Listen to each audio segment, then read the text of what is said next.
नमस्कार, India TV पर सुबह की पहली खबर में आपका स्वागत है। मैं हूं अर्चना सिंह। बुलेटिन की शुरुआत करेंगे 5 मिनट में 25 बड़ी खबरों से।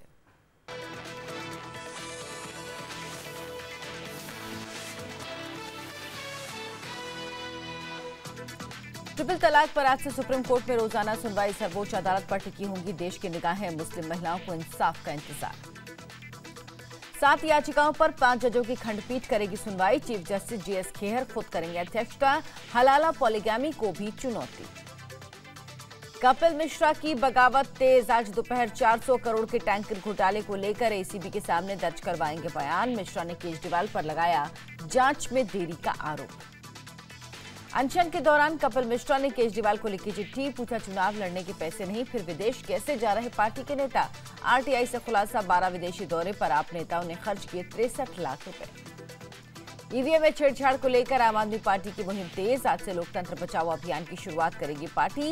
ईवीएम के बारे में जनता को बताएगी।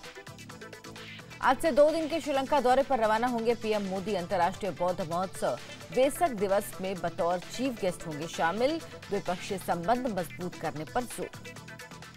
कुलभूषण जाधव पर मामले पर इंटरनेशनल कोर्ट में शुरू होगी सुनवाई। द हेग में 15 मई से hearing. International court of justice ने कुलभूषण की फांसी पर लगाई है रोक।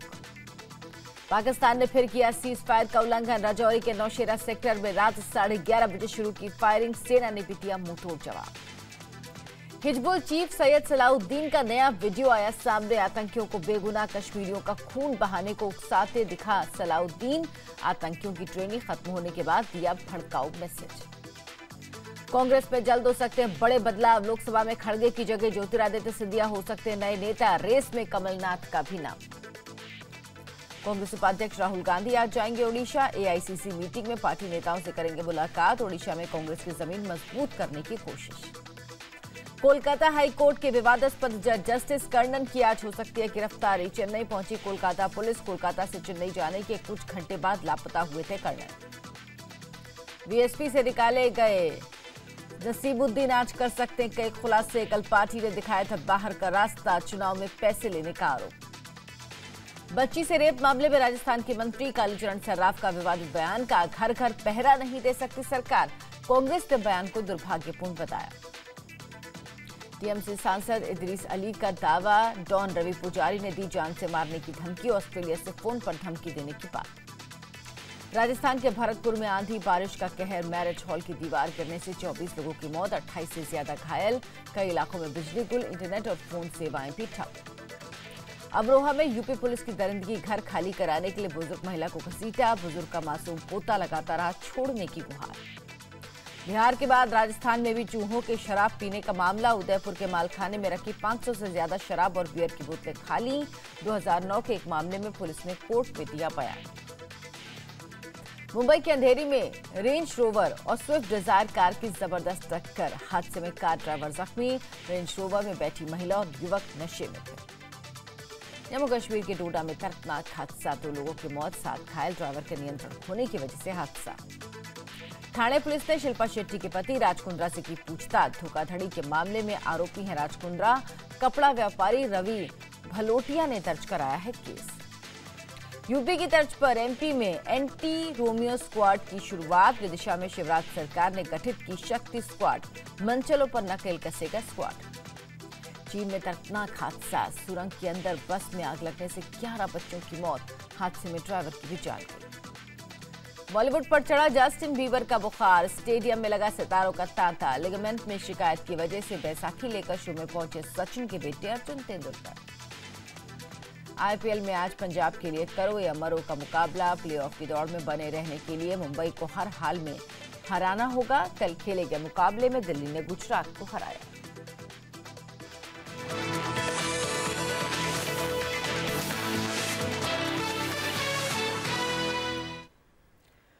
आज की पहली बड़ी खबर राजस्थान के भरतपुर से आ रही, जहां तेज आंधी की वजह से एक दीवार गिर गई। 24 लोगों की दबकर मौत हो गई, जबकि 28 लोग घायल हैं। मामला भरतपुर के सेवर कस्बे का है, जहां अन्नपूर्णा मैरिज गार्डन में शादी के लिए बारात आई थी। बाराती खाना खा रहे थे, तभी तेज आंधी के साथ बारिश शुरू हो गई। लोगों ने बारिश से बचने के लिए दीवार का सहारा लिया, लेकिन आंधी इतनी तेज थी कि दीवार ढह गई और टीन का एक शेड भी गिर गया, जिसकी चपेट में कई बाराती आ गए। हादसे की खबर मिलते ही प्रशासन का राहत दस्ता मौके पर पहुंच गया। जेसीबी मशीन की मदद से तुरंत मलबे को हटाया गया, लेकिन तब तक मलबे में दबकर 4 बच्चों और 8 महिलाओं समेत 24 लोगों की मौत हो गई, जबकि 28 लोग बुरी तरह से जख्मी हो गए। राहत दस्ते ने घायलों को भरतपुर के अस्पताल में पहुंचा दिया, जहां 2 घायलों की हालत काफी गंभीर है। आंधी और बारिश की वजह से भरतपुर और उसके आसपास के इलाकों की बिजली कट गई है, साथ ही साथ इंटरनेट और फोन सेवा भी ठप हो गई है। इसमें एक शादी समारोह के अंदर एक लंबी दीवार, जिसके बगल में लोग खाना लगा हुआ था और शायद खाना खा रहे थे। तेज़ अंधड़ और बारिश की वजह से लोग उस दीवार में सहारा लेने के लिए गए और वो पूरी दीवार जो करीब 80-90 फीट की थी, वो दीवार ही उनके ऊपर गिर गई। अगली खबर जम्मू के राजौरी से है, जहां नौशेरा सेक्टर में पाकिस्तान ने एक बार फिर एलओसी पर सीज फायर का उल्लंघन किया। सीमा पार से हो रही गोलीबारी में एक महिला की मौत और 2 शख्स के घायल होने की खबर है। पाकिस्तान की तरफ से देर रात करीब 11:20 पर गोलीबारी शुरू हुई। पाकिस्तानी सेना ने रिहायशी इलाकों को निशाना बनाकर गोलीबारी की, जिसमें एक स्थानीय महिला की मौत हो गई। भारतीय सेना ने भी जवाबी कार्रवाई करते हुए भारी गोलीबारी की है। फिलहाल दोनों तरफ से गोलीबारी जारी है। इस बीच राजौरी जिला प्रशासन ने एलओसी से सटे गांवों के स्कूलों को बंद करने का आदेश दिया। साथ ही गांव वालों को नौशेरा के सरकारी स्कूल में लगे कैंप्स में पहुंचा दिया गया है।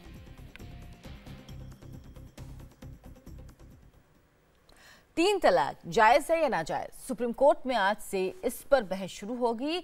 5 जजों की संविधान पीठ के सामने मुस्लिम महिलाओं के सबसे बड़े दर्द पर सबसे बड़ी सुनवाई होगी। इस सुनवाई में उन महिलाओं को एक बार फिर इंसाफ की आस जग गई है, जिनकी जिंदगी 3 तलाक की वजह से बर्बाद हो गई। सुप्रीम कोर्ट में ट्रिपल तलाक पर बहस के दौरान निकाह, हलाला और पॉलीगामी पर भी सुनवाई होगी।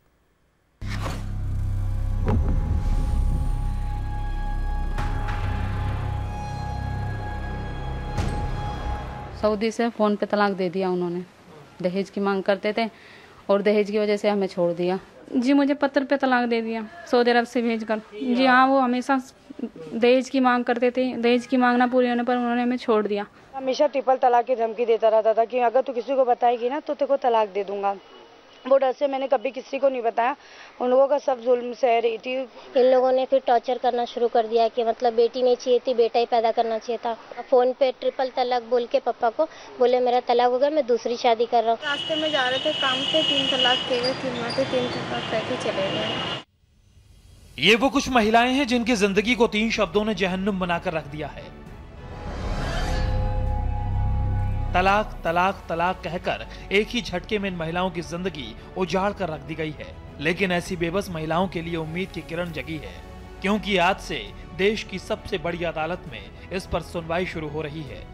उम्मीद है कि सुप्रीम कोर्ट 3 तलाक नाम के इस नासूर की दवा को खोजने में कामयाब होगा, जिसे अब तक मुल्ला, मौलवी और इमाम ढूंढ नहीं पाए हैं।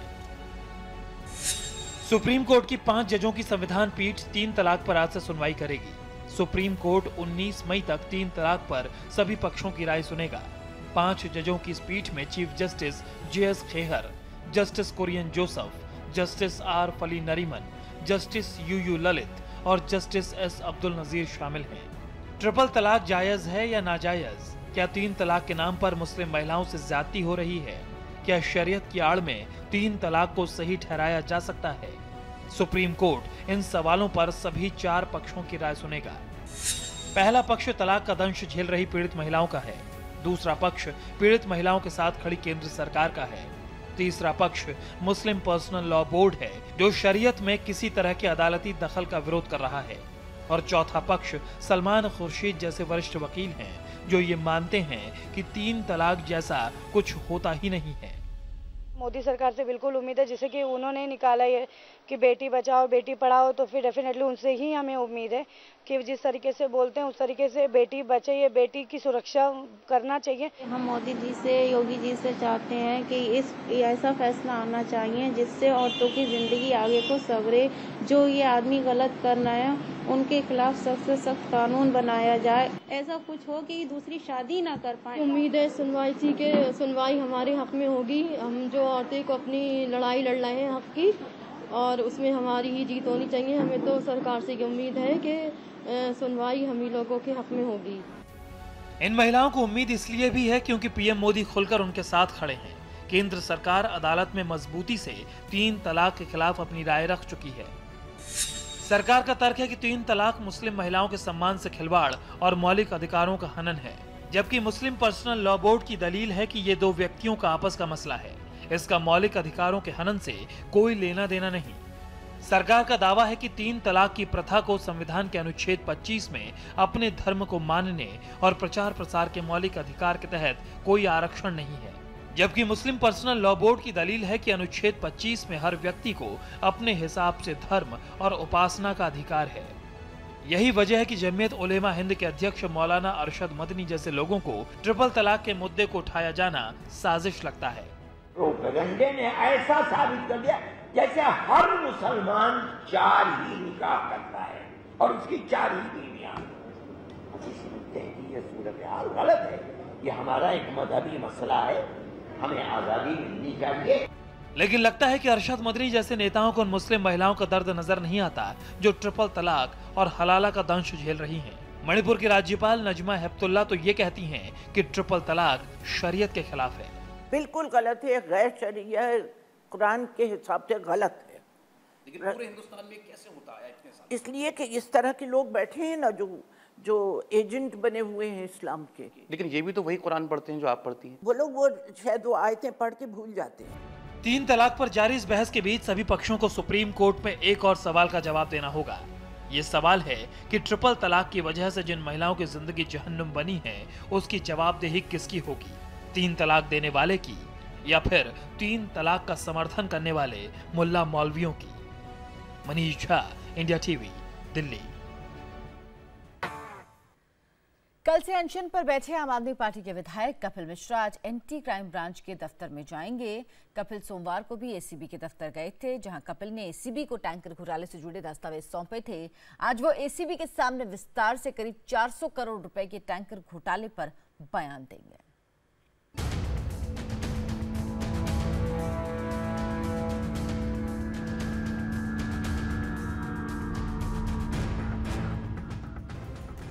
आम आदमी पार्टी से निलंबित नेता कपिल मिश्रा के अनशन का पहला दिन काफी हंगामेदार रहा। कपिल का अनशन आज दूसरे दिन भी जारी रहेगा। आज ही एंटी करप्शन ब्रांच को कपिल दिल्ली जल बोर्ड में 400 करोड़ के टैंकर घोटाले को लेकर विस्तार से बयान देंगे। इसके लिए कपिल सुबह 11 बजे एंटी क्राइम ब्रांच के दफ्तर जाएंगे। इससे पहले सोमवार को कपिल मिश्रा ने एसीबी को दस्तावेज सौंपे थे कि दिल्ली के सीएम अरविंद केजरीवाल और उनके 2 लोगों ने टैंकर घोटाले की जांच को न सिर्फ प्रभावित किया बल्कि जांच में देरी भी की। कपिल मिश्रा ने टैंकर घोटाले में पूर्व सीएम शीला दीक्षित के साथ आम आदमी सरकार के नेताओं की मिलीभगत के आरोप लगाए हैं। शीला दीक्षित से एसीबी पिछले साल अगस्त में टैंकर घोटाले के संबंध में पूछताछ कर चुकी है। कपिल मिश्रा काफी समय से बीजेपी पर भी शीला दीक्षित को बचाने का आरोप लगाते रहे हैं। आइए आपको बताते हैं कि जिस टैंकर घोटाले को लेकर कपिल मिश्रा आज एसीबी के सामने खुलासा करने वाले हैं वो क्या है। वाटर टैंकर घोटाले में आरोप है कि दिल्ली जल बोर्ड ने 2012 में 385 स्टील के टैंकर किराए पर लिए थे। 2012 में शीला दीक्षित मुख्यमंत्री के साथ ही दिल्ली जल बोर्ड की अध्यक्ष भी थीं। आरोप है कि जो टैंकर लिए गए थे उनमें करीब 400 करोड़ का घोटाला हुआ था। टैंकर घोटाला 2009 से 2015 के बीच का है। आम आदमी पार्टी की सरकार आने के बाद टैंकर घोटाला सामने आया। कपिल मिश्रा ने आरोप लगाया कि शीला दीक्षित सरकार में टैंकर घोटाला हुआ। शीला दीक्षित ने दलील दी थी कि कॉन्ट्रैक्ट देने का फैसला सामूहिक था, इसमें बीजेपी भी शामिल थी। एसीबी इस संबंध में जून 2016 में एफआईआर दर्ज कर चुकी है। इस मामले में मुख्यमंत्री केजरीवाल के खिलाफ भी एफआईआर दर्ज हुई थी। केजरीवाल पर जांच रिपोर्ट की फाइल दबाने का आरोप है। बीजेपी नेता विजेंद्र गुप्ता ने केजरीवाल के खिलाफ शिकायत की थी।